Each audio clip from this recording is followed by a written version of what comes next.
எனக்கு யாரும் இல்ல.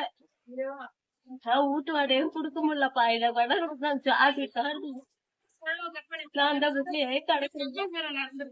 வீட்டுக்கார போய் எனக்கு யாரும் மாசா மாசா அப்படியே விட்டுருங்கப்பா.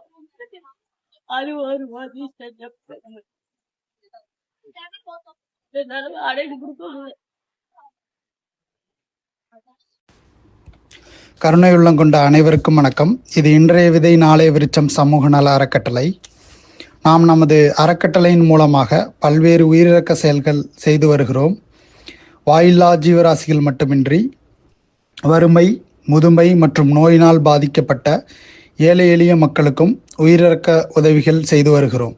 அந்த வகையில் சென்னை திருவொற்றியூர் சுற்றியுள்ள பகுதிகளில் வாழும் பிள்ளைகள் மற்றும் உறவினர்களால் கைவிடப்பட்டு வறுமையில் தனியாக வாழும் முதியவர்கள், மாற்றுத்திறனாளிகள், பார்வையற்றோர், கடுமையான நோயினால் அவதிப்படுபவர்கள், வறுமையினால் மிகவும் பின்தங்கிய நிலையில் உள்ளவர்கள், இந்த காலத்திலும் சரியான வீடுகளும் நவீன வசதிகள் ஒன்று கூட இல்லாத இடத்தில் வீட்டில் வசிப்பவர்கள் போன்ற பொருளாதாரத்தில் மிகவும் பின்தங்கிய சுமார் 20 குடும்பங்களுக்கு அத்தியாவசிய மளிகை பொருட்களான அரிசி, பருப்பு, எண்ணெய் ஆகியவற்றை மாதந்தோறும் வழங்கி வருகின்றோம்.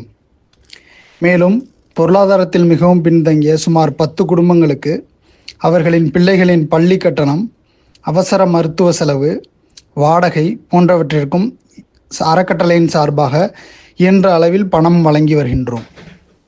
இதை செய்ய ஆரம்பிக்கும் போது குறைந்த அளவிலான மக்கள்தான் இந்த இடத்தில் இருக்கக்கூடும் என்று நினைத்தோம். ஆனால் தற்போது நாங்கள் செல்லும் இடங்களிலெல்லாம் இது போன்ற நிறைய மக்கள் நமது அறக்கட்டளையை அணுகி அவர்களின் கடினமான சூழ்நிலையை நமக்கு தெரிவித்து அவர்களுக்கும் இந்த உதவியை வழங்க வேண்டும் என்று நமது அறக்கட்டளையை மன்றாடுகின்றார்கள். எனவே இந்த பதிவை கேட்டுக்கொண்டிருக்கும் அன்பர்கள் அந்த கடினமான துன்பத்தில் வாழும் மக்களை உங்கள் வாழ்வில் நீங்கள் மிகவும் நேசிக்கும் உங்கள் அன்னையாகவோ, தந்தையாகவோ, அண்ணனாகவோ, தம்பியாகவோ, அக்காவாகவோ, தங்கையாகவோ, நெருங்கிய உறவினராகவோ, உங்கள் உயிர் நண்பர்களாகவோ பாவித்து உடுக்க இழந்தவர் கைபோல மாதந்தோறும் இந்த உயிரிழக்க செயலில் ஈடுபட உதவி புரிய வேண்டும் என்று இன்றைய விதை நாளைய விருட்சம் சார்பாக தாழ்மையுடன் கேட்டுக்கொள்கிறோம். அவ்வாறு நம்மிடம் இருக்கும் ஒன்றை அவர்களுக்கு கொடுக்கும்போது அவர்களுக்கு உண்டாகும் மகிழ்ச்சியினால் எந்த சூழலிலும் நமக்கு ஒன்றும் ஆகாது, இங்கு உள்ள அனைத்தும் அன்பு எனும் ஒரே பொருள்தான் போன்ற பேரறிவுகளை அவர்கள் நமக்கு வழங்குவார்கள். எனவே கருணையின் காரணமாக